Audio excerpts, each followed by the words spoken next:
What's up guys? In this tutorial, I am going to show you how to fix Spotify if it keeps pausing on its own on your Windows PC.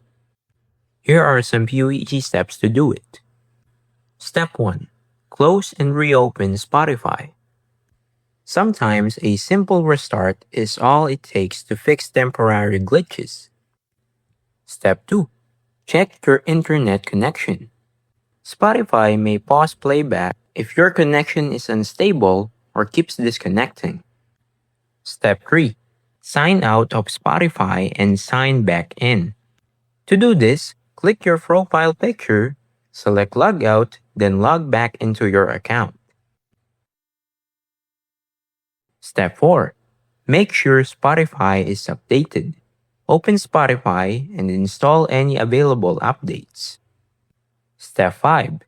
Disable unnecessary apps running in the background. Some programs can interfere with Spotify playback. Step 6. Restart your computer and try playing music again.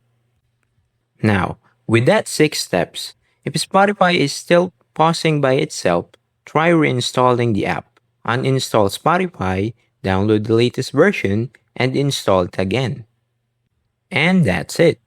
Those are some of the easiest way to fix Spotify when it keeps pausing on its own. If this tutorial helped you, don't forget to leave a like and subscribe, and I'll see you guys in the next one. Peace!